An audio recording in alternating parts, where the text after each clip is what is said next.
அபு சுஃபா என்று சொல்லக்கூடிய 70க்கும் மேற்பட்ட திண்ணை தோழர்கள் அமர்ந்த இடம் இன்றும் நீங்கள் சென்று மதீனாவிலே பார்க்கலாம். அஸ்ஹாபு சுஃபா, திண்ணை தோழர்கள் 70 பேர்கள். அவர்களுக்கென்று குடும்பம் இல்லை, அவர்களுக்கு அடுத்த வேளை உணவுக்குண்டான எந்த ஏற்பாடும் இல்லை.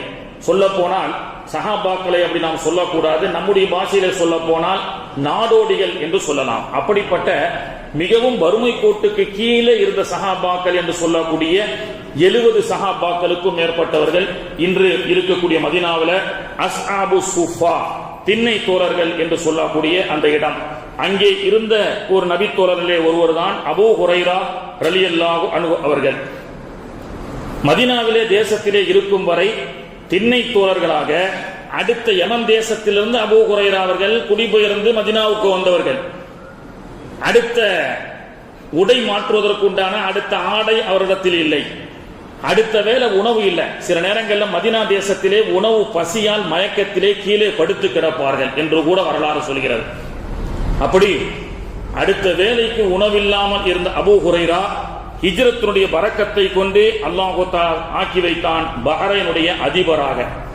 அடுத்த வேளை உணவுக்கு ஒளி இல்லை, அடுத்த உடை மாற்றுவதற்கு உண்டான ஆடை இல்லை.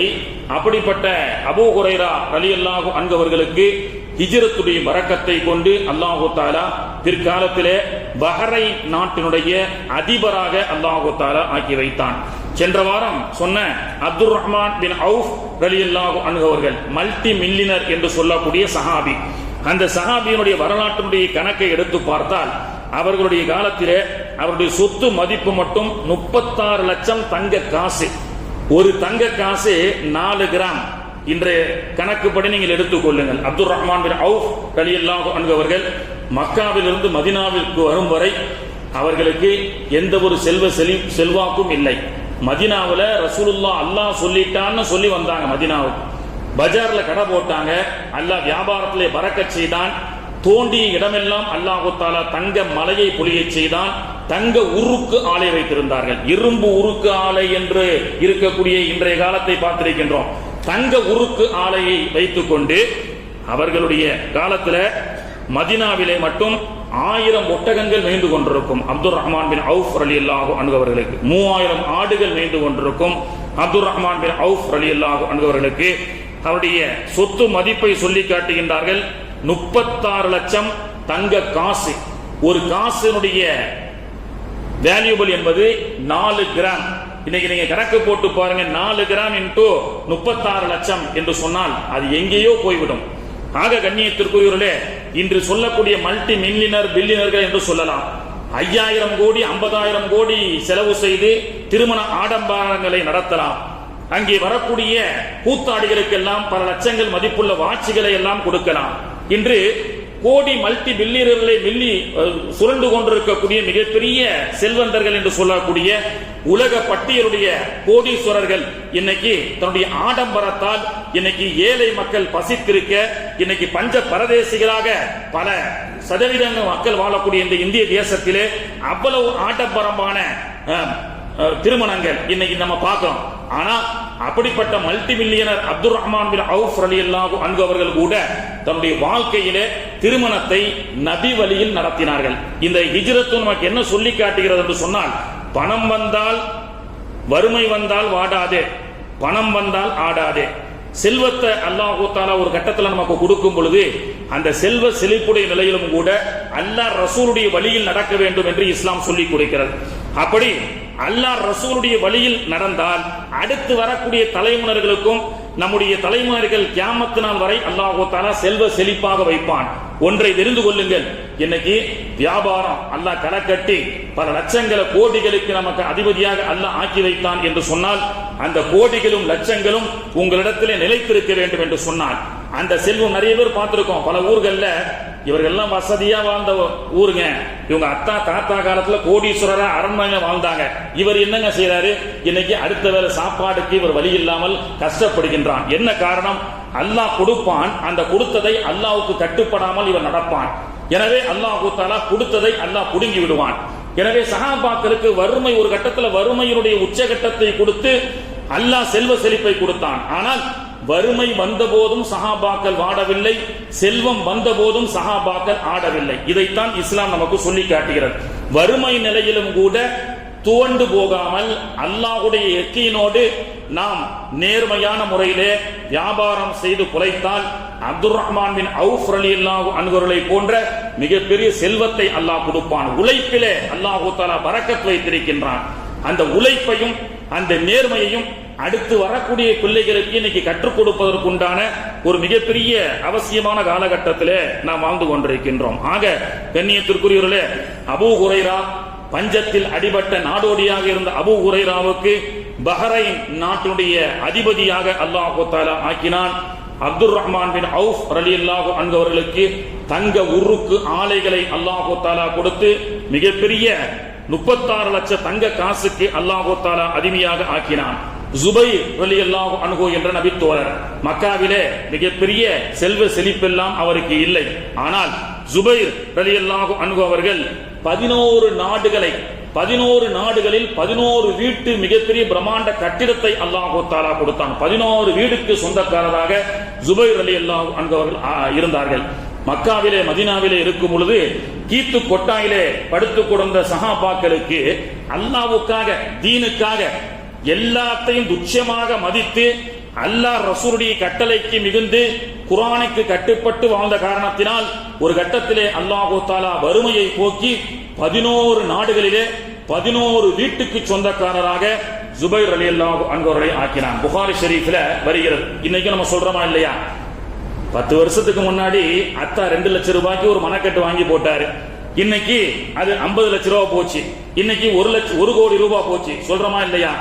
ரியல் எஸ்டேட் மனைகளை வாங்கி விற்று அதன் மூலமாக இன்னைக்கு உலகத்தினுடைய வளர்ச்சி, பொருளாதார ஒரு வளர்ச்சி என்பது தங்கத்திலும் மனையிலும் போட்டால் அது அழியாது என்று சொல்கிறார்கள் அல்லவா? அப்துர் ரஹ்மான் பின் அவுஃப் ரலியல்லாஹு அன்ஹு அவர்கள் தங்கத்தில் முதலீடு செய்தார்கள். அல்லாஹ் தஆலா வளர்ச்சியை கொடுத்தான். அதே போன்று ஜுபைர் ரலியல்லாஹு அன்ஹு அவர்கள் பூமியிலே ஜமீனிலே என்ன செய்தார்கள்? முதலீடு போட்டார்கள். இன்னைக்கு ஜமீன்ல போடுற முதலீடும், அதாவது பூமியில் போடக்கூடிய முதலீடும், தங்கத்தில் போடக்கூடிய முதலீடும் அழியா முதலீடு. அது மிகப்பெரிய லாபத்தை தரும் காலத்தினுடைய சுழற்சியின் அடிப்படையில் என்று இன்னைக்கு எல்லா வல்லுநர்களும் பேசுகிறார்களே. அப்படிப்பட்ட மிகப்பெரிய ஒரு பொருளாதார உயர்ச்சிக்கு உண்டான ஒரு முன்னேற்ற ஒரு பாதையை சஹாபாக்கள் இந்த உம்மத்துக்கு சொல்லிக் கொடுத்தார்கள். அதை அல்லாஹ் தஆலா செய்து காட்டினான். புகாரி ஷரீஃப்லே வருது, ஜுபைர் ரலியல்லாஹு அன்ஹு அவர்கள் ஒரு நாட்டில் 1,70,000 திர்ஹமுக்கு ஒரு இடத்தை வாங்குகிறார்கள். அது கூடுமா கூடாதா? தாராளமாக செய்யலாம். தங்கத்திலும் இடத்திலும் செய்யக்கூடிய முதலீடு என்பது அலியா முதலீடு அப்படி என்று சொல்லப்படுகிறது. இப்போ தங்கத்துல முதலீடு செய்த அப்துர் ரஹ்மான் பின் அவுஃப் ரலியல்லாஹு அன்ஹு அவர்கள் மல்டி மில்லியனர். இந்த இடத்துல முதலீடு செய்த ஜுபைர் ரலியல்லாஹு அன்ஹு அவர்கள் 11 நாடுகளிலே தன்னுடைய வீட்டை அமைத்திருந்தார்கள். அப்படி 11 நாடுகளிலும் சொத்துக்களை வாங்கிய ஜுபைர் ரலியல்லாஹு அன்ஹு அவர்கள் வாங்கும் பொழுது புகாரி ஷரீஃபிலே வருகிறது, 1,70,000 ரியாலுக்கு வாங்கப்பட்ட அந்த ஜுபைர் ரலியல்லாஹுடைய ஒத்தை வீடு பிற்காலத்திலே அது விற்கப்பட்டது 4,02,00,000 என்று சொல்லப்படுகிறது. இப்படியாக அல்லாஹ் தஆலா பொருளாதார முன்னேற்றத்திற்குண்டான வளர்ச்சிக்குண்டான என்னென்ன லாபகரமான விஷயங்கள் இருக்கின்றதோ அதையெல்லாம் அல்லாஹ் தஆலா தாராளமாக அள்ளி கொடுத்தான் சஹாபாக்களுக்கு. மல்டி மில்லியனர்களாக அடுத்த வேலைக்கு சாப்பாட்டுக்கு வழி இல்லாம கஷ்டப்பட்ட மக்களை அல்லாஹ் தஆலா அல்லாஹ்வுக்காக என்று அவர்கள் வாழ்ந்த காரணத்தினால் அல்லாஹ் தஆலா குர்ஆன்ல சொல்ற மாதிரி வமன் யுஹாஜிர் ஃபீ சபீலில்லாஹி யஜிது ஃபில் அர்லி முராகமன் கஸீரன் வஸஆ. அல்லாஹ்வுக்காக யார் ஹிஜ்ரத் செய்து அல்லாஹ்வுக்காக வென்று வாழ வேண்டும். அல்லாஹ்வை புறக்கணித்துக் கொண்டு தான் தோணி போக்காக வாழ்ந்தால் பரக்கத்தை எதிர்பார்க்க முடியாது. இன்னைக்கு நம்ம பரக்கத்தை எதிர்பார்க்கிறோம். என்னைக்காவது ஒரு நாள் மாப்பிள்ள குடிப்பாரு, அவருக்கு எப்படிங்க பரக்கத்து வரும்? என்னைக்காவது ஒரு நாள் தேவைப்பட்ட வட்டிக்கு வாங்குவாரு, கொடுப்பாரு, எப்படிங்க பரக்கத்து வரும்? அப்போ பரக்கத்து இல்லாத என்னென்ன வேலைகள் இருக்கோ அதையெல்லாம் செஞ்சுட்டு பரக்கத்து வருமானு கேட்டா வராது. அல்லாஹ் ரசூலுக்கு கட்டுப்பட்டு வாழ்ந்தால் நிச்சயமாக அல்லாஹ் தஆலா பரக்கத்தை கொட்டி கொடுப்பான்.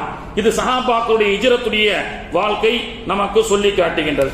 கண்ணியத்திற்குரியவர்களே, ஸல்லல்லாஹு அலைஹி வஸல்லம் அவர்கள் ஹிஜ்ரத்துக்காக புறப்பட்டு மதீனாவுக்கு வரக்கூடிய வழியிலே ரசூல் ஸல்லல்லாஹு அலைஹி வஸல்லமுடைய அங்க அடையாளம் என்று சொல்வார்கள் அல்லவா, முகம் இப்படி இருக்கும், அவருடைய தாடி இப்படி இருக்கும், அவருடைய அங்க அடையாளங்களை பற்றி சொல்லப்படக்கூடிய ஹதீஸ்கள்ல இந்த உம்மு மஅபத் ரலியல்லாஹு அன்ஹா என்ற ஒரு வயோதிக மூதாட்டியினுடைய வீட்டிலே சென்று ஸல்லல்லாஹு அலைஹி வஸல்லம் அவர்கள், அபூபக்கர் சித்திக் ரலியல்லாஹு அன்ஹு அவர்கள், சித்திக் நாயகத்துடைய அடிமை ஒருவர், மதீனாவுக்கு கூப்பிட்டு செல்லக்கூடிய வழிகாட்டி டிரைவர், 4 பேர் ஹிஜ்ரத்துக்கு போனாங்க. அப்போ மதீனாவுக்கு சமீபமாக இருக்கக்கூடிய உம்மு மஅபத் ரலியல்லாஹு அன்ஹா என்ற ஒரு வயோதிக மூதாட்டியினுடைய வீட்டிற்கு செல்கிறார்கள் ஸல்லல்லாஹு அலைஹி வஸல்லம். அங்கே சென்று அந்த அம்மாவுக்கு பெருமானாருடைய முகத்தை பார்த்தவுடன் இந்த பெரியவருக்கு, இந்த நல்லடியாருக்கு ஏதேனும் உதவி செய்ய வேண்டும் என்று சொல்லி வீட்டிலே ஒரு ஆட்டை காண்பிக்கிறார்கள். அந்த ஆட்டிலே பெருமானார் ஸல்லல்லாஹு அலைஹி வஸல்லம் அவர்கள் முபாரக்கான கரத்தை கொண்டு பால் கறக்கிறார்கள். ஒரு ஆட்டினுடைய ஆயுட்காலங்கள் எத்தனை ஆண்டு நமக்கு தெரியுமா? ஏன்னா அதெல்லாம் நம்ம விட்டு வைக்கிறது இல்லை. 6 மாசம் 1 வருஷம் ஆன உடனே அறுத்து நம்ம சாப்பிடுறோம். ஆட்டினுடைய ஒரு ஆயுட்காலங்கள் எவ்வளவு ஆண்டுகள் இருக்கும்? உம்மு மஅபத் ரலியல்லாஹு அன்ஹு அவர்கள் சொன்னார்கள், அதாவது சஹாபாக்களுக்கு மட்டும் அந்த பரக்கத்தையும் செழிப்பையும் கொடுக்கலங்க, ரசூல் ஸல்லல்லாஹு அலைஹி வஸல்லம் அவர்கள் ஹிஜ்ரத்துடைய பாதையிலே செல்லும் வழியிலே எதையெல்லாம் சந்தித்தார்களோ, எதையெல்லாம் தொட்டார்களோ, தொட்டதையும் அல்லாஹு தஆலா பரக்கத் செய்ய வைத்தான். உம்மு மஅபத் ரலியல்லாஹு அன்ஹாவுடைய வீட்டில ஸல்லல்லாஹு அலைஹி வஸல்லம் அவர்கள் பால் கறக்கிறார்கள். ஒரு ஆட்டினுடைய மடுவை பிடித்து பெருமானார் அவர்கள் ஹிஜ்ரத் செய்து அந்த முபாரக்கான கரங்களை கொண்டு கறக்கப்பட்ட அந்த உம்மு மஅபத் ரலியல்லாஹு அன்ஹு அவர்கள் சொன்னார்கள், ரசூலுல்லாஹ்வும் 4 அந்த அபூபக்கர் சித்திக் 4 பேரும் வந்து எங்க வீட்டுல வந்து சாப்பிட்டு போனாங்க. சாப்பிட்டு போனது மட்டுமல்ல, பேக் பண்ணி அடுத்த வக்து சாப்பாடை நான் கொடுத்து அனுப்பிச்சேன். அந்த அம்மா சொல்றாங்க, ரசூலுல்லாஹ் என் வீட்டில் வந்தார்கள், ஆட்டிலிருந்து பாலை கறந்தார்கள், பால் குடித்தார்கள். ஒரு ஆட்டை அறுத்தோம், ரசூல் ஸல்லல்லாஹு அலைஹி வஸல்லம் சாப்பிட்டார்கள். சாப்பிட்டது போக நபிகள் நாயகத்திற்கு அடுத்த வேளை சாப்பாடை பேக் பண்ணி கொடுத்தேன். உம்மு மஅபத் ரலியல்லாஹு சொல்றாங்க, ஸல்லல்லாஹு அலைஹி வஸல்லம் அவர்கள் கரம் பட்டு என்னுடைய வீட்டு ஆட்டினுடைய பாலை கறந்த அந்த ஆட்டுக்கு மட்டும் ஹிஜ்ரி 18ஆம் ஆண்டு வரை அந்த ஆடு ஹயாத்தாக இருந்தது. அந்த ஆட்டை போன்று காலையும் மாலையும் பல லிட்டர் பால் கறந்தது. அதை வைத்து நாங்கள் வறுமையில்லாமல் வாழ்ந்தோம் அப்படி என்று உம்மு மஅபத் ரலியல்லாஹு அன்ஹா அவர்கள் சொன்னார்கள் என்று சொன்னால், பெருமானாருடைய ஹிஜ்ரத்தும் பெருமானாருடைய முபாரக்கான கரங்களும் பட்ட அந்த ஆற்றிற்கு கூட அல்லாஹு தஆலா பரக்கத் செய்து ஹிஜ்ரி 18 ஹிஜ்ரி பெருமானார் அவர்கள் செல்லும் பொழுது 1 என்று சொன்னால் ஹிஜ்ரி 18 ஆண்டுகள் ஹலீஃபா உமர் ரலியல்லாஹுடைய ஆட்சி காலம் வரை அந்த ஆட்டிற்கு அல்லாஹு தஆலா ஹயாத்தை கொடுத்து அதன் மூலமாக ஒரு குடும்பத்தையே அல்லாஹு தஆலா வாழ வைத்தான் என்று உம்மு மஅபத் ரலியல்லாஹு அன்ஹா அவர்கள் சொல்லி காட்டுகின்றார்கள். பெருமானார் அவர்களை வளர்த்தெடுத்த உம்மு ஐமன் என்ற ஒரு தாய் ஆப்பிரிக்கா நாட்டிலிருந்து மக்காவிற்கு தஞ்சம் பிழைப்பதற்காக வந்தவர்கள். பெருமானார் ஸல்லல்லாஹு அலைஹி வஸல்லமுடைய வளர்ப்பு தாய் உம்மு ஐமன் அவர்களும் ஹிஜ்ரத்துக்கு புறப்பட்டு வரும் பொழுது நோன்பு வைத்திருந்தார்கள். கடுமையான தாகம் இருந்தது. அவர்கள் அந்த தாகத்தால் மயங்கி கீழே விழுந்து நோன்பு திறக்கக்கூடிய நேரத்திலே குடிப்பதற்கு தண்ணீர் கூட இல்லாமல் கஷ்டப்பட்டார்கள். உம்மு மஅபத் ரலியல்லாஹு அன்ஹு ஆப்பிரிக்கா நாட்டை சார்ந்த பெருமானார் அவர்களுடைய வளர்ப்பு தாய், கருப்பு இனத்தை சார்ந்த அந்த தாயாக இருந்தாலும் ஸல்லல்லாஹு அலைஹி வஸல்லம் அவர்களை பற்றி சொல்வார்கள், ஹூருல் ஈன்களை நீங்கள் சொர்க்கத்து கண்ணியரை பார்க்க வேண்டும் என்று சொன்னால் உம்மு மஅபத் உம்மு ஐமன் ரலியல்லாஹு அன்ஹு அவர்களை நீங்கள் பார்த்துக் கொள்ளுங்கள் என்று சொல்வார்கள். பசி மயக்கத்துல ஹிஜ்ரத்துக்கு அந்த வழி பயணத்திலே அவர்கள் மல்லாத்து படுத்துக் கொண்டு இருக்கக்கூடிய நேரத்தில் நோன்பு திறப்பதற்கு ஒரு சொட்டு மிடறு தண்ணீர் இல்லை. அப்படி மயங்கி கிடந்த அந்த இஃப்தாருடைய நேரத்திலே அல்லாஹு தஆலா அவர்கள் படுத்து கிடந்த இடத்திற்கு மட்டும் அல்லாஹ் மலையை இறக்கினான். அந்த மலை துளியை நான் குடித்தேன், அதை கொண்டு நோன்பு திறந்தேன். உம்மு ஐமன் ரலியல்லாஹு அன்ஹு அவர்கள் சொன்னார்கள், மேலே இருந்து நான் படுத்து கிடந்த என்னுடைய வாய்க்கு நேராக வானத்திலிருந்து ஒரு தண்ணீர் பொழிந்தது. அந்த தண்ணீரை குடித்தேன். என்ன ஆச்சரியம் தெரியுமா? அந்த நேரத்தின் தாகம் மட்டும் எனக்கு அடங்கவில்லை, மௌத்தாகிற வரைக்கும் எனக்கு தாகமே வரலன்னு சொன்னாங்க. மௌத்தாகிற வரைக்கும் தாகிக்கக்கூடிய ஒரு சூழலே வரவில்லை. தண்ணீர் குடிக்க வேண்டுமே, கிடைத்து விட்டதே என்பதற்காகத்தான் நான் குடித்தேன் என்று சொன்னால், பெருமானார் அவர்களுடைய இந்த மார்க்கத்தினுடைய ஹிஜ்ரத்துக்கு புறப்பட்ட எல்லா சஹாபாக்களும் சஹாபாக்களுடைய பெண்களுக்கும் அல்லாஹ் தஆலா கொடுத்த பரக்கத், ஆயுளிலே பரக்கத், பணங்காசுகளிலே பரக்கத், நோயிலே இல்லாமல் அல்லாஹு தஆலா ஆரோக்கியத்திலே பரக்கத் என்று சொல்லி இந்த ஹிஜ்ரத் என்ற வரலாற்றுக்கு பின்னால் இவ்வளவு பெரிய பரக்கத்துகளை தாங்கி இருக்கின்ற காரணத்தினால் தான் பரக்கத்துடைய திருமண வீடுகளிலே கூட ஹிஜ்ரத்தை நாம் முன்வைத்து கொண்டாடுகின்றோம். எல்லா நிகழ்வுகளிலும் ஹிஜ்ரத்தை நாம் முக்கியத்துவம் கொடுக்கின்றோம் என்று சொன்னால் இப்படிப்பட்ட பரக்கத்துகள் நிறைந்த அந்த ஹிஜ்ரத் கண்ணியத்திற்குரியவர்களே. ஆக பெருமானார் ஸல்லல்லாஹு அலைஹி வஸல்லம் அவர்கள் சொன்ன ஹதீஸ் முஹர்ரமுடைய மாதத்துல சென்ற வாரம் கூட நான் லேசாக பேசினேன். ஹதீஸுடைய மேற்கோள் காட்டி பேச வேண்டும். ஜாபிர் ரலியல்லாஹு அன்ஹு அவர்கள் சொன்னார்கள், இப்படியாக ஹிஜ்ரத்தும் முஹர்ரமும் மிகப்பெரிய சிறப்பிற்குரியது.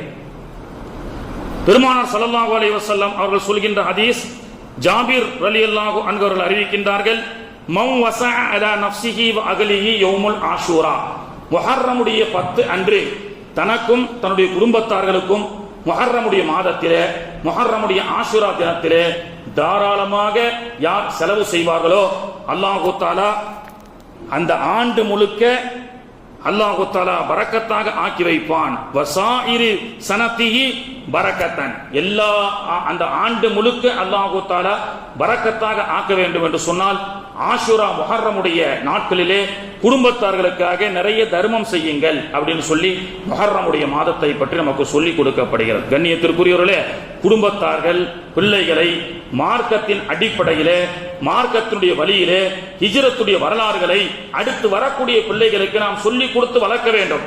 பிள்ளைகளுடைய வளர்ப்பு என்பது இன்னைக்கு பாத்தீங்கன்னா எல்லாம் உலகாதாய வளர்ப்புகளாக இன்னைக்கு பெரும்பாலும் பாத்தீங்கன்னா அடுத்து வரக்கூடிய ஜெனரேஷன் இருக்கக்கூடிய பிள்ளைகள் 2K கிட்ஸ் எடுத்துக்கிறீங்களேன். இந்த பிள்ளைகளுக்கு பாத்தீங்கன்னா அறிவாற்றல் அறிவாளி மாதிரி இருக்கு. இன்னைக்கு நம்ம என்ன சொல்றோம், எல்லா பிள்ளைகளும் நல்ல டெக்னாலஜில முன்னேறிட்டாங்க. தம்பி பசங்க எல்லாம் இன்னைக்கு +2 படிக்கிற பசங்க, காலேஜ் படிக்கிற பசங்க சிஸ்டத்துல கம்ப்யூட்டர்கள்ல செல்லுல இன்னைக்கு பூந்து விளையாடுறான். நிறைய திறமை இருக்கு அஜ்ரத். நமக்கெல்லாம் நம்ம முட்டாளா இருக்கிறோம் நினைக்கிறோம், தப்பு. இன்னைக்கு அறிவாளி என்று நம்முடைய பிள்ளைகளை நினைத்துக் கொண்டிருக்கின்றோம், பெரும் முட்டாள்களாக இருக்கிறார்கள். சுறுசுறுப்பு இன்னைக்கு இருக்குதா? சுறுசுறுப்பு என்பதே இன்னைக்கு இல்லாமல் ஆகிவிட்டது. ஸல்லல்லாஹு அலைஹி வஸல்லம் அவர்கள் கேட்க சொன்னது, கர்பலா முஹர்ரம் ஆஷூருடைய 10 12,000 மிலிட்டரிகளை எதிர்த்து பெருமானார் ஸல்லல்லாஹு அலைஹி வஸல்லமுடைய பேரப்பிள்ளை ஹுசைன் ரலியல்லாஹு அன்ஹு அவர்கள் தன்னுடைய 72 குடும்பத்தார்களோடு சுத்தி 12,000 மிலிட்டரிகளுக்கு அவர்கள் என்ன செஞ்சாங்க? போரிட்டார்கள் மார்க்கத்திற்காக. கூஃபா தேசத்தினுடைய அந்த மக்களுடைய வஞ்சிக்கப்பட்ட அந்த ஆட்சியாளர்களை எதிர்த்து தானும் தன்னுடைய குடும்பத்தார்கள் 72 பேரும் கர்பலா என்ற இடத்திலே வந்து இருக்கிறார்கள். 12,000 மிலிட்டரிகள் யாரையும் பார்த்து அஞ்சவில்லை. பெருமானார் ஸல்லல்லாஹு அலைஹி வஸல்லமுடைய பேரனார் ஹுசைன் ரலியல்லாஹு அன்ஹு அவர்கள் எப்படி அந்த வளர்ப்பு மௌத்தாகிற வரைக்கும் சுறுசுறுப்பா இருக்கணும்னு ரசூலுல்லாஹ் கேட்க சொன்னாங்க. ஒரு நபித்தோழர், யா ரசூலல்லாஹ் ரொம்ப கஷ்டத்துல இருக்கிறேன், எனக்கு ஏதேனும் துஆ சொல்லி கொடுங்க அபூ உமாமா ரலியல்லாஹு அன்ஹு அவர்கள் கேட்டார்கள். ஸல்லல்லாஹு அலைஹி வஸல்லம் அவர்கள் அல்லாஹ்விடத்தில் இப்படி துஆ செய், அல்லாஹும்ம இன்னி அஊது பிக மினல் ஹம்மி வல் ஹஸன் வ அஊது பிக மினல் அஜ்ஸி வல் கஸல். இறைவா, சோம்பேறித்தனத்தை விட்டும் கஞ்சத்தனத்தை விட்டும் என்னை பாதுகாப்பாயாக.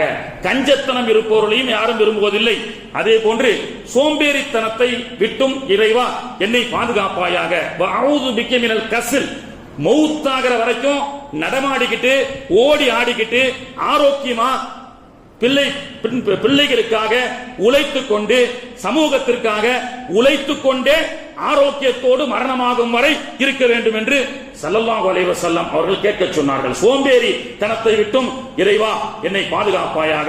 ஹுசைன் ரலியல்லாஹு அன்ஹு அவர்கள் பெருமானாருடைய பேரப்பிள்ளை, மௌத்தாக கூடிய சூழலிலும் கூட 12,000 மிலிட்டரிகள் அம்புக்கு மேல் அம்பு வந்து தாக்கிக் கொண்டிருக்கின்றது. தானும் தன்னோடு சேர்ந்த சில பிள்ளைகளும் சேர்ந்து குடும்பத்தார்களும் சேர்ந்து அந்த 12,000 மிலிட்டரிகளோடு போரிட்டு அதிலே ஷஹீதாக்கப்படுகிறார்கள் என்று சொன்னால் மரணமாகும் வரை மார்க்கத்திற்காக குடும்பத்திற்காக ஆரோக்கியத்தோடு ஓடி ஆடி நடமாடி இறைவா நான் மரணமாக வேண்டும் என்று ஸல்லல்லாஹு அலைஹி வஸல்லம் அவர்கள் நமக்கு சொல்லிக் கொடுக்கின்றார்கள். கண்ணியத்திற்குரியவர்களே, இதே ஹுசைன் ரலியல்லாஹு அன்ஹு அவர்கள் தான் மதீனாவிலே பள்ளிவாசலிலே ஓடி விளையாடி கொண்டிருக்கக்கூடிய பருவத்திலே ஓடி விளையாடி கொண்டிருந்தார்கள். அங்கே பைத்துல் மாலுக்காக வரப்பட்ட ஏழைகளுக்கு சதக்கா கொடுப்பதற்காக வரப்பட்ட பேரித்தம்பலங்கள் குமித்து வைக்கப்பட்டிருக்கிறது. அதை சிறு வயசிலே இருந்த ஹசனும் ஹுசைன் ரலியல்லாஹு அன்ஹுவர்களும் எடுத்து சாப்பிட்டு விடுகின்றார்கள். ஸல்லல்லாஹு அலைஹி வஸல்லம் அவர்கள் பார்த்து, ஹதீஸிலே வருகிறது, விரலை பெருமானார் அவர்கள் அவருடைய பேரப்பிள்ளைகளுடைய வாயிலை விட்டு கஹ் கஹ் வாந்தி எடுத்து விடு, துப்பி விடு, துப்பி விடு என்று சொன்னார்கள். சின்ன பிள்ளைதான, பல கிலோ கணக்கான பேரிச்சம்பழம் வந்து இருக்கு, இந்த 2 பிள்ளைகள் சாப்பிடுறதுனால என்ன? ஹஜ்ரத் சின்ன பசங்க, ஹஜ்ரத் விட்டுருங்க, காலம் அப்படி இருக்கு, அப்படி கிடையாதுங்க. சின்ன பிள்ளைகளாக இருந்தாலும் பெருமானார் அவர்கள் தன்னுடைய பேர குழந்தைகள் சதக்கா ஏழைகளுக்காக கொடுக்கப்பட்ட அமானித பொருள் வந்திருக்கக்கூடிய அந்த சூழலிலே ஏழைகளுக்கு சேர வேண்டிய அந்த சதக்காவை சாப்பிடுவது ஹராம் என்பதை அந்த ஓடி ஆடி விளையாடக்கூடிய 5-7 வயதுடைய அந்த சிறுவர்களுக்கு பெருமானார் அவர்கள் போதித்தார்கள் என்று சொன்னால், அந்த சிறு வயதிலே கூட அந்த ஹராம் ஹலாலை கற்றுக் கொடுத்து பெருமானார் ஸல்லல்லாஹு அலைஹி வஸல்லம் அவர்கள் தன்னுடைய பேர குழந்தைகளை வழிநடத்தினார்கள். அந்த வழிநடத்தனுடைய ஒரு பாடம் தான் உலகத்திலே ஹயாத்தாக வாழும் காலம் வரை இந்த உம்மத்திற்காக, இந்த சமூகத்திற்காக போராடி இந்த உம்மத்திற்காக உயிரை மாய்த்தவர்கள். கண்ணியத்திற்குரிய அப்படிப்பட்ட சுறுசுறுப்புகளை நம்முடைய பிள்ளைகளுக்கு கற்றுக் கொடுக்க வேண்டும். பிள்ளைகளுக்கு இன்னைக்கு நிறைய பிள்ளைகள் உயர்நிலை பள்ளியிலிருந்து மேல்நிலை பள்ளிக்கு செல்கிறார்கள். மேல்நிலையை முடித்த பிள்ளைகள் காலேஜ் கல்லூரிக்கு செல்கின்றார்கள். எங்கு வேண்டுமானாலும் செல்லலாம், எந்த காலேஜுக்கு வேண்டுமானாலும் செல்லலாம். ஆனால் மார்க்கத்தை அந்த பிள்ளைகளுக்கு கற்றுக் கொடுத்தால் எந்த சூழலிலும் அவன் வழி தவற மாட்டான். அவன் சர்ச்சி கிறிஸ்தவ பள்ளிக்கூடத்திற்கு சென்று அங்க காட் பிளஸ் யூ என்று அவன் ஜெபம் செய்தாலும் சரி, அல்லது சமஸ்கிருத இந்து மக்களுடைய கல்லூரிக்கு சென்று அவன் என்ன மந்திரம் படித்தாலும் பரவாயில்லை, எங்கு வேண்டுமானாலும் செல்லட்டும். ஆனால் எந்த சூழலிலும் நம்முடைய பிள்ளைகள் மார்க்கத்தை விடாமல் குர்ஆனையும் ஹதீஸையும் நபிகள் நாயகம் கற்றுக் கொடுத்த அந்த ஒழுக்கத்தை நாம் பிள்ளைகளுக்கு கற்றுக் கொடுத்து உலகத்தில் எங்கு வேணாலும் அனுப்புங்க. அந்த பிள்ளைகள் வழிர வர மாட்டார்கள், ஹராமானதை சாப்பிட மாட்டார்கள், ஹலாலானதை சாப்பிடுவார்கள். எனவே தான் ஸல்லல்லாஹு அலைஹி வஸல்லம் அவர்கள் சிறு வயதிலேயே பிள்ளைகளுக்கு ஷரியத்தை கற்றுக் கொடுங்கள் என்று தன்னுடைய பேர குழந்தைகளுக்கு ஷரியத்தை கற்றுக் கொடுத்தார்கள். இது நல்லது, இது கெட்டது என்பதை நீங்கள் பிள்ளைகளுக்கு சொல்லிக் கொடுக்காமல் வளர்ந்ததற்கு பிறகு ஹஜ்ரத் காலேஜில் சேர்த்து விட்டேன், சேரக்கூடாத பசங்களோட சேர்ந்து கெட்டு போயிட்டான், ஹஜ்ரத் என்னுடைய பிள்ளைய இந்த காலேஜில் நான் ஹாஸ்டல்ல சேர்த்து விட்டேன், இன்னென்ன மாதிரி தவறுகள் எல்லாம் செய்கின்றான் என்று பின்னாடி வருத்தப்படுவதற்கு முன்பு பெருமானார் அவர்கள் கற்றுக் கொடுத்த சிறு வயதிலிருந்தே மார்க்கம் என்றால் என்ன, நபி வழி என்றால் என்ன, இந்த இஸ்லாம் என்று சொன்னால் என்ன, இந்த ஹிஜ்ரத்துடைய வரலாறு என்ன, இஸ்லாத்தை ஏந்தும் காலமெல்லாம் அல்லாஹ் தஆலா நிச்சயமாக வெற்றியை தருவான் என்று நாம் சொன்னால், சொல்லி வளர்த்தால் இன்ஷா அல்லாஹ் எந்த சூழலுக்கு நம்முடைய பிள்ளைகள் சென்றாலும் தீனுடைய ஆரோக்கியத்தோடு இருப்பார்கள். புதுக்கல்லூரி அல்லது புதுக்கல்லூரியில படித்த ஒரு மாணவர் அதிராம்பட்டினத்தில் இருக்கக்கூடிய ஒரு கல்லூரியிலும் அவர் படித்திருக்கிறார். மேல் படிப்புக்காக லண்டனுக்கு செல்கிறார். 40-50 ஆண்டுகளுக்கு முன்பதாக, 30-40 வருஷத்துக்கு முன்னாடி லண்டனுக்கு செல்கிறார். லண்டன் பிரான்ஸ்ல ஒரு யூனிவர்சிட்டியில படிக்கிறார். இவர் இஸ்லாமிய அடிப்படையிலே 5 வேளை தொழுது நோன்பு வைக்கக்கூடிய வாலிபர். அங்கே சென்றால் ஒருவர் கூட இஸ்லாமியர்கள் அல்ல. இஸ்லாமியர்கள் இருந்தாலும் தொழுகை என்றால் என்னவென்றே தெரியாமல், அதாவது அவர் இருந்த அந்த பிரான்ஸ் நாட்டில் பள்ளிவாசலே அப்ப கிடையாது. நீங்க போய் அடிச்சு பாருங்க, இன்னைக்கு பிரான்ஸ்ல எத்தனை மஸ்ஜிதுகள் இருக்குன்னு சொன்னா 1500க்கும் மேற்பட்ட பள்ளிவாசல்கள் இன்று பிரான்ஸ்ல உருவாயிருக்கு. இது உருவாவதற்குண்டான காரணம் என்ன? இந்த அதிராம்பட்டினத்தை சேர்ந்த நியூ காலேஜில் படிக்கப்பட்ட ஒரு வாலிபரால் 1500 பள்ளிவாசல் பிரான்ஸ்ல உருவாக்கப்பட்டிருக்கிறது. என்னன்னு சொன்னா, அவர் இஸ்லாம் இங்கே தொழுகையை பயின்று அவருக்கு ஒரு 18-20 வயசு இருக்குமா, மேல் படிப்பு ஒரு MBA படிப்பதற்காக பிரான்சுக்கு போகும்போது அங்கே தன்னுடன் இருக்கப்பட்ட இஸ்லாமிய பிள்ளைகளை பெயர் அளவில் தொழாமல் இருந்த இஸ்லாமிய மாணவர்களை எல்லாம் அழைத்து இஸ்லாத்துடைய போதனை செய்து அவர் தொழ வைத்தார். அவர் ஜும்மா அங்கே தொழ வைத்தார். பிறகு பள்ளிவாசல் ஒன்று உருவாகியது. அந்த பள்ளி கல்லூரியில் இருந்து புறப்பட்ட எல்லா வாலிபர்களும் இந்த ஒற்றை வாலிபருடைய அந்த தாவாவுடைய பணியின் காரணமாக எல்லோரும் ஆங்காங்கே சென்று ஒரு பள்ளிவாசல் அவசியம் என்று கெட்ட ஆரம்பித்தார்கள். அது வளர்ந்து 35 வருஷத்துல ஒரு தமிழகத்தை சார்ந்த ஒரு அதிராம்பட்டினம் என்ற ஒரு சின்ன கிராமத்திலே படித்து நியூ காலேஜிலே படித்து பிரான்சுக்கு சென்ற வாலிபரால் 1500 பள்ளிவாசல் பிரான்சிலே உருவாக்க முடிகிறது என்று சொன்னால், இப்படிப்பட்ட நல்லொழுக்க சீல பிள்ளைகளை நாம் வளர்க்க வேண்டும் என்று சொன்னால் அடிப்படை மார்க்கத்துடைய ஒழுக்கத்தை அந்த பிள்ளைகளுக்கு நாம் கற்றுக் கொடுக்க வேண்டும். காலேஜுடைய கெட்ட பழக்கம் நம்ம பிள்ளை பழகக்கூடாது. நம்ம பிள்ளைகள் இருக்கக்கூடிய நல்ல பழக்கத்தை காலேஜில் உருவாக்க வேண்டும். அப்படிப்பட்ட நல்ல பிள்ளைகளை நாம் உருவாக்க வேண்டும். அல்லாஹ் தஆலா அப்படிப்பட்ட வாக்கியத்தை வல்ல ரஹ்மான் நாம் அனைவர்களுக்கும் தந்து, அல்லாஹ் தஆலா நமக்கும் சோம்பேறித்தனத்தை விட்டு அல்லாஹ் நம்மையும் நம்முடைய பிள்ளைகளையும் அல்லாஹ் தஆலா பாதுகாத்து சுறுசுறுப்பை தருவானாக. மௌத்தாகிற வரைக்கும் படுத்து யாரையும் படுத்தி மௌத்தாகாமல் சுறுசுறுப்போடு அல்லாஹ் தஆலா இருக்கக்கூடிய நிலையிலே, ஆரோக்கிய நிலையிலே அல்லாஹ் தஆலா நமக்கு மரணத்தை தருவானாக. நீண்ட ஆயுளையும் நிறைவான செல்வத்தையும் அல்லாஹ் தஆலா தந்து அருள் புரிவானாக. கண்ணியத்திற்குரியவர்களே, இன்னைக்கு மொபைல் தான் உலகம் என்று சொல்லி mobile, YouTube, internet, Instagram, WhatsApp போன்ற இந்த வலைதளங்களிலே மாட்டிக்கொண்டு நிறைய ஆபாசத்தின் மூலமாக பல தவறான வழிகளிலே சென்று கொண்டிருக்கக்கூடிய ஒரு சூழலிலே புத்தக வாசிப்பு என்பது இன்னைக்கு ரொம்ப குறைந்து விட்டது. எனவே இந்த புத்தக வாசிக்க வேண்டும். நிறைய புத்தகங்களை வாசித்து ஆய்வு செய்து அதனால் பிள்ளைகள் நல்ல திறமைகளை வளர்த்துக் கொள்ள வேண்டும். புத்தக வாசிப்பு என்பது கிடையாது. இன்னைக்கு எல்லா கிதாபுகளும் மொபைல்ல வந்தா கூட என்ன ஹதீஸ் மொபைல்ல போட்டாலும் புகாரி, மிஷ்காத், முஸ்லிம்னு சொல்லி பல்லாயிரக்கணக்கான ஹதீஸ்கள் மொபைல்ல இருக்கு, வலைதளத்துல இருக்கு. ஆனால் அதுல முத்தாலா செஞ்சு பார்த்துட்டு வந்து பேசக்கூடிய அந்த பரக்கத்தை விட கிதாபுகளை திறந்து வாசித்தால் அதிலே ஒரு பரக்கத்து இருக்கு. எனவே புத்தக வாசிப்பு என்பது ரொம்ப அவசியமான ஒன்று. இன்னைக்கு நிறைய பேர் தமிழே எழுத தெரியல. ஒரு மனு எழுத சொல்லி ஒரு பையன்கிட்ட சொன்னா, சமீபத்தில் ஜமாத்துல் உலமாலாம் சேர்ந்து மக்தபு பொது தேர்வு ஒன்று வைக்கணும், எல்லா 50 தஞ்சாவூர் வட்டத்துக்கு உட்பட்ட எல்லா பிள்ளைகளுக்கும் ஒரு 100 கேள்வி பதில் கொடுத்து ஒரு பொது தேர்வு வைக்க வேண்டும், வட்டார ரீதியில மாவட்ட ரீதியாக சொல்லும் போது நிறைய ஹஜ்ரத் சொன்னாங்க, யாருக்கும் தமிழ்லாம் எழுத தெரியாது, இன்னும் கொஞ்ச நாள் புத்தகம்லாம் கொண்டு போக மாட்டான், லேப்டாப் மட்டும் தான். நிறைய ஸ்கூல்ல வந்துருச்சு சிஸ்டம், லேப்டாப் மட்டும் கொண்டு போய் அதிலேயே படிக்க வேண்டியதுதான். எழுத்து என்பதே இல்லாமல் ஆகிவிட்டது. இன்னும் ஒரு 2-3 வருஷம் தலைமுறையில எல்லாம் ஆதம் அலைஹிஸ்ஸலாமுடைய சுன்னத்தை பின்பற்ற வேண்டியதுதான். டிரெஸ்ஸும் இருக்காது, என்னங்க எழுது படிப்பும் இருக்காது. மீண்டும் ஆதாம் ஏவாளுக்கு செல்லக்கூடிய ஒரு காலம். எனவே கண்ணியத்திற்குரியவர்கள் அப்படியெல்லாம் இல்லாமல் புத்தக வாசிப்பு என்பது ரொம்ப அவசியம். அரசாங்கம் சார்பாக அந்தந்த மாவட்டத்தில் ஃபேர்வெல் புத்தக திருவிழா என்பதை வைக்கிறார்கள். அதன் அடிப்படையில் சென்ற ஆண்டை போன்று இந்த ஆண்டும் அரண்மனை வளாகத்திலே அல்லாஹ்வுடைய கிருபையில ஒரு புத்தக திருவிழா கண்காட்சி போட்டிருக்கின்றார்கள். செல்லுங்கள், எல்லாத்தையும் படிங்க. நானெல்லாம் சென்றால் இஸ்லாமிய புத்தக கடையை செல்வதை விட சமஸ்கிருத புத்தகங்களை சென்று வாசித்து பார்ப்பேன். எல்லா வரலாறுகளையும் படித்து தெரிந்து கொள்ளுங்கள். அதன் அடிப்படையில் இன்னைக்கு அந்த புத்தக கண்காட்சி திருவிழாவிலே சாஜிதா புக் சென்டர் சார்பாக அங்கே ஒரு ஸ்டால் போடப்பட்டிருக்கிறது.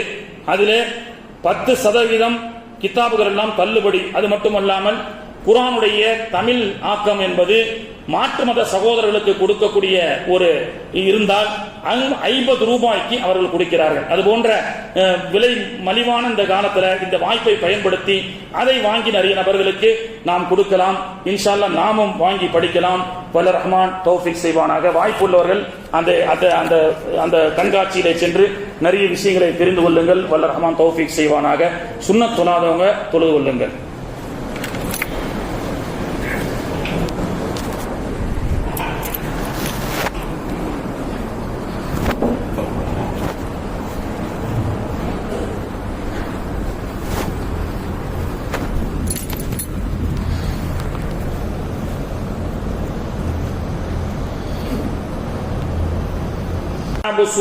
என்று சொல்லக்கூடிய 70க்கும் மேற்பட்ட திண்ணை தோழர்கள் அமர்ந்த இடம் இன்றும் நீங்கள் சென்று மதீனாவிலே பார்க்கலாம். அஸ்ஹாபு சுஃபா, திண்ணை தோழர்கள் 70 பேர்கள். அவர்களுக்கென்று குடும்பம் இல்லை, அவர்களுக்கு அடுத்த வேளை உணவுக்குண்டான எந்த ஏற்பாடும் இல்லை. சொல்ல போனால் சஹாபாக்களை அப்படி நாம் சொல்லக்கூடாது, நம்முடைய பாஷையில சொல்ல போனால் நாடோடிகள் என்று சொல்லலாம்.